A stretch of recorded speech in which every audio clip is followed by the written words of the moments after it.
Hello everyone, welcome back to my channel. তোমরা সবাই কেমন আছো? আশা করি ভালো আছো। আমি ভালো আছি। এই গল্পের আগের পার্টটি যারা দেখোনি অবশ্যই দেখে নাও। আর হ্যাঁ, অবশ্যই প্লেলিস্ট রেডি আছে, তোমরা সেখানেও ভালো করে দেখতে পারো। আসলে গল্প দিতে একটু দেরি হয়ে যাচ্ছে গরমের কারণে। ফ্যান বন্ধ করে ভয়েস দেওয়া ভীষণ একটা কঠিন ব্যাপার হয়ে যাচ্ছে, সামলাতে পারছি না, ভীষণ গরম। একটু স্যাক্রিফাইস করে নিও। টাটা। আপনি মানে আমি আসলে স্যার বললেন, তাই আসলে নেক্সট উইকে এক্সিবিশন আছে। মডেল না থাকায় আমাকে এই কাজটা করতে হয়েছে। আন্টি, আপনি কিছু মনে করেননি তো? এতক্ষণ মিসেস আয়ু মুগ্ধ হয়ে দেখছিল। দেখে প্রথম দেখাতেই ভালো লেগে গেছে ওনার।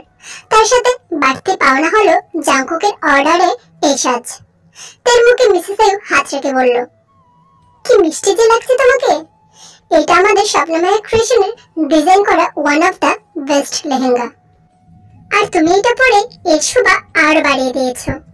ইস, নজর যেন না লাগে। মিসেস আয়ুর প্রশংসায় তে মনে মনে ভাবছে, মায়েরা বোধহয় এমনই হয়। মেয়েরা যেমনই পোশাক পরুক, মায়েরা প্রশংসা করবেই। তের মাও তো, তে যে ড্রেসগুলো পরুক না কেন উনি বলবেনই, এই ড্রেসটা তোর জন্য বানিয়েছে, তুই পরেছিস বলে আরো শোভা বেড়ে গেছে। আপনি বড্ড বেশি বলছেন আন্টি। আমি এতটাও সুন্দর নয় যে এই ড্রেসের শোভা আমার জন্য বেড়ে যাবে। স্যার বলেছিলেন তাই পড়তে হয়েছে। আমি ওনার অপেক্ষা করছিলাম।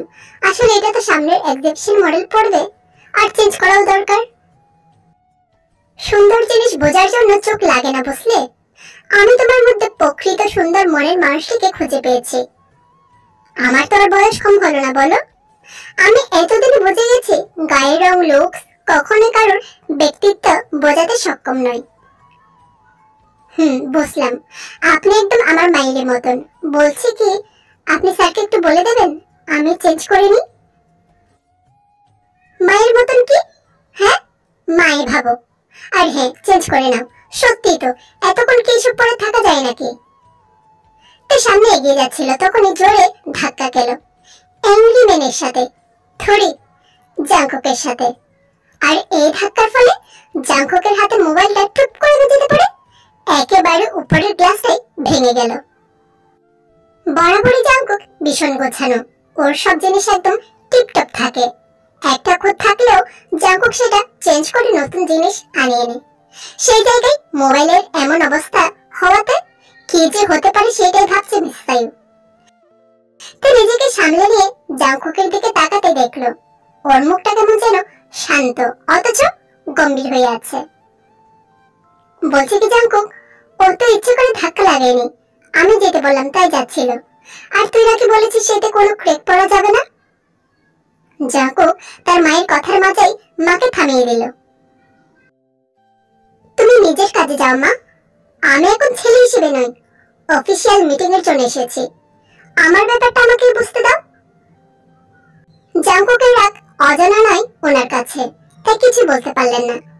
জাংকুক যে এখন গার্জেন হয়ে উঠেছে, বেশি বললে হয়তো বাড়িতেই থাকবে না। যা কাজ পাগল ছেলে। মিসেস আয়ু করুণ মুখ করে তের দিকে এক ঝলক তাকিয়ে চলে গেলেন। তে মুখ নিচু করে দাঁড়িয়ে আছে। আসলে ও নিজেও একটু তাড়াহুড়ো করছিল।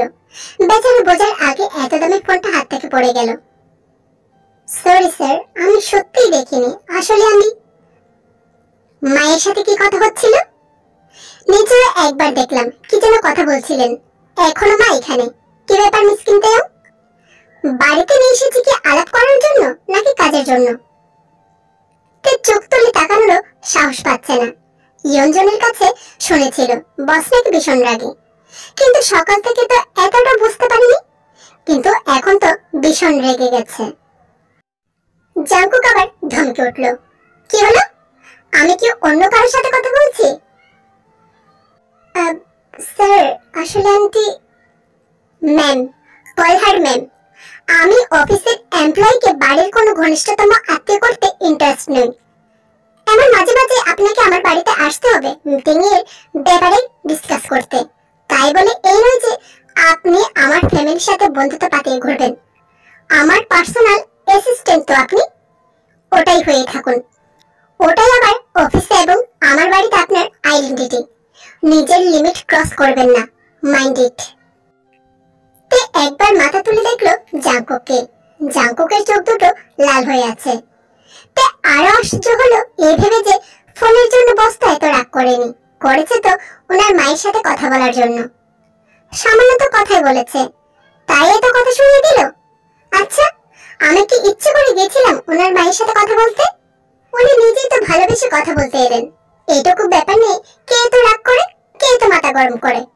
জাংকুক ব্যাগটা নিয়ে রুম থেকে বের হওয়ার সময় তের উদ্দেশ্য বলল, তাড়াতাড়ি চেঞ্জ করে গাড়িতে এসে বসুন, আমার এখানের কাজ শেষ, এবার অফিসের মিটিংটা করতে হবে।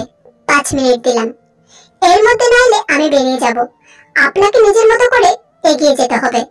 আর 30 মিনিট পর মিটিং, মনে আছে তো? টাইমে না পৌঁছালে কিন্তু আমাকে ভাবতে হবে অন্য কিছু। তের চোখ ভিজে গেল। এইটুকু ব্যাপারে এত রিয়েক্ট করার কি আছে? অবশ্য জাংকুক তো চোখে আঙ্গুল দিয়ে বুঝিয়েছে ও নিজে অফিসের সামান্য কর্মচারী, নো পার্সোনাল অ্যাসিস্ট্যান্ট। সকাল থেকে এত কিছু হয়ে গেল, তার উপর এত অপমান। অবশ্য কাজ করতে গেলে এই তো সব শুনতেই হবে। চোখের জল মুছতে চেঞ্জ করতে চলে গেল। মিটিং শেষ হয়েছে প্রায় 20 মিনিট হয়ে গেল। তে এখনো লাঞ্চ করার সময় পাইনি। বলা ভালো সময় তো দেওয়াই হয়নি। জাংকুক একের পর এক জিনিস বলে যাচ্ছে আর তে নোট করে যাচ্ছে। এবার বড্ড ক্লান্ত লাগছে তের, মানসিক ও শারীরিক দুই দিক দিয়ে ক্লান্ত। নিজের মায়ের সাথে ফোন করে একবার কথা বলতে চেয়েছিল, যদি মনটা একটু ফ্রেশ হয়, কিন্তু জাংকুক তো ছাড়ছেই না। মাঝে অঞ্জন একবার জিজ্ঞেস করেছিল লাঞ্চ করেছে কিনা, তাই তো উত্তরেই দিতে পারেনি। জাংকুক সামনে চলে আসায় এখন ভাবছে এই জবটাতে জয়েন না করলেই পারত। পার্সোনাল অ্যাসিস্ট্যান্টের থেকে বেশি নিজেকে পরিচারিকা মনে হচ্ছে। এত কাজ প্রথম দিনেই, মাথাটা ধরে গেছে। এখন 1 কাপ চা হলে ব্রাইটনেসটা একটু কমতো, কিন্তু এটা তো আর বাড়ি নয়।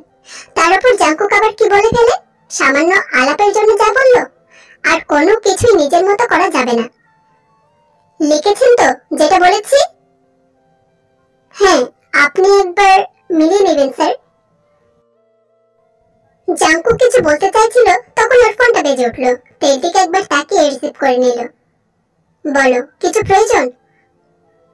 মিসেস আইয়ু মন খারাপ সুরে বলে উঠলেন, মেয়েটা কিভাবে ধমকে নিয়ে গেলি? ও তো নতুন জয়েন করেছে, প্রথম দিনই ওর সাথে এত খারাপ আচরণ করা কি ঠিক হলো?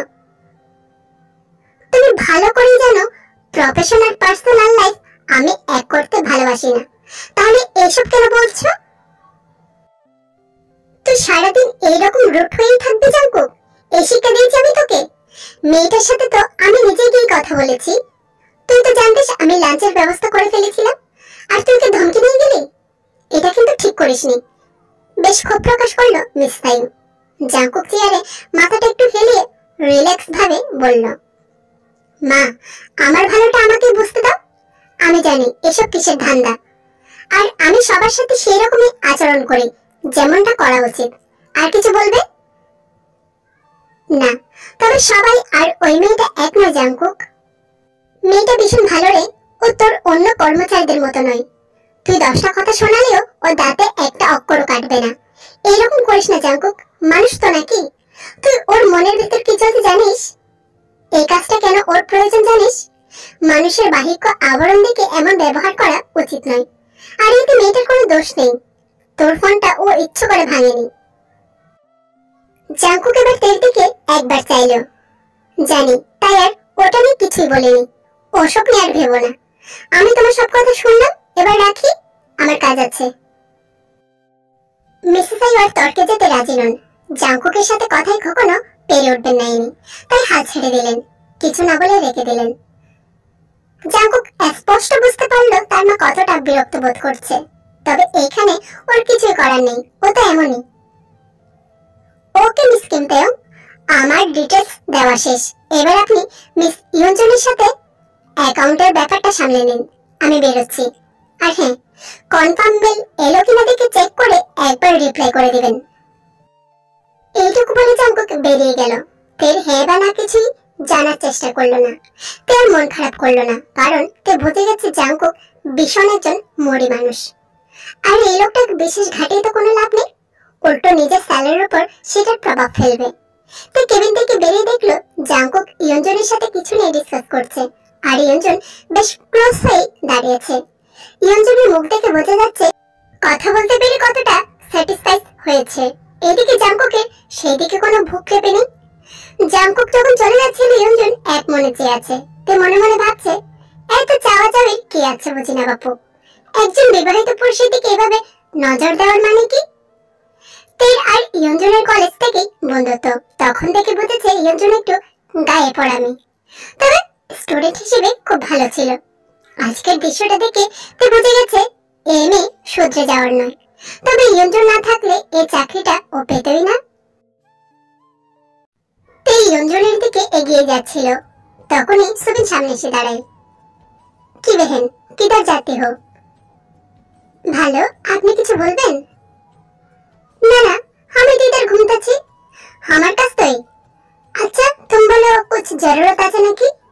I help you. মনে মনে আবার হেসে ফেলতে, মানুষের কথার স্টাইল বড্ড ভালো লাগে ওর। সারাদিনের মন খারাপ যেন কিছুটা কমে গেল। হ্যাঁ মানে ইয়ঞ্জনের সাথে একটু দরকার ছিল। আচ্ছা একটা হেল্প করতে পারবেন? সুবিন এবার সিরিয়াস হয়ে যায়। ও যে দেখে নিজের বোন হিসেবে মানে, বোনের প্রবলেম হলে তো ও সাহায্য করবেই। বলো কি হুয়া? হুকুম করো আমাকে, আমি সব করব তোমার জন্য। না না হুকুম নয়, আসলে আমি না লাঞ্চ করতে পারিনি, এখন তো ক্যান্টিনও বন্ধ হয়ে গেছে। আমি খাবার কোথায় পাবো একটু বলবেন? আমি বাইরে থেকেও কিছু আনিনি, তাই আর কি। তুমি এখনো না খেয়ে আছো?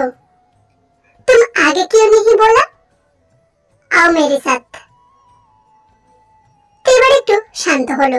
যাক, খাওয়ার ব্যবস্থা তো হয়ে গেছে, এখন মাথা ব্যথা কমে যাবে, নইলে 8টা পর্যন্ত এই রুট বসের সাথে থাকা একেবারে ইম্পসিবল। তো সুবিনের পিছু নিল।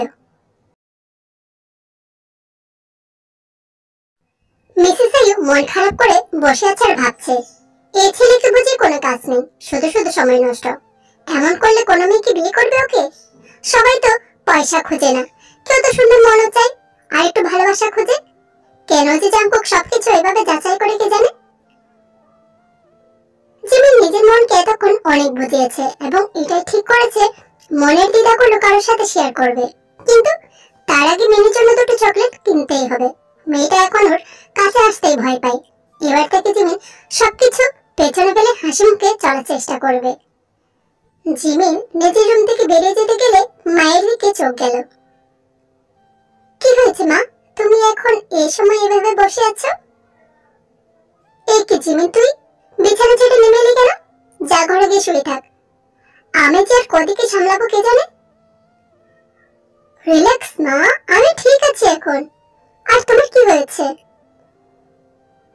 তোর ভাইকে মানুষ করতে পারলাম না রে, ওই মেয়েটার সাথে কি যে রূপ ব্যবহার করলো। ইস, বাচ্চা মেয়েটা প্রথম দিনে কি বাজে অভিজ্ঞতা সঞ্চয় করলো। কোন মেয়েকে ভাই বকলো? ও, তুই তো জানিস না কিছু, শোন। এরপর তার মায়ের মুখে সব শুনে জিমিনেরও খারাপ লাগে। মা, কিন্তু ভাই তো কখনো বিয়ের জন্য রাজিই হবে না, আর বলতে গেলে আমরা কিন্তু এখনো কোনো ভালো মেয়ের সন্ধান পাইনি। ওই ভেজাল কটকের অফারগুলো থেকে কাউকে আমার ভালোই লাগেনি, কারণ সঠিক মেয়েকে খুঁজে পাবো বলে। মানে দেখ জিমিন, তুই আমার সিদ্ধান্তের উপর আস্থা রাখিস তো?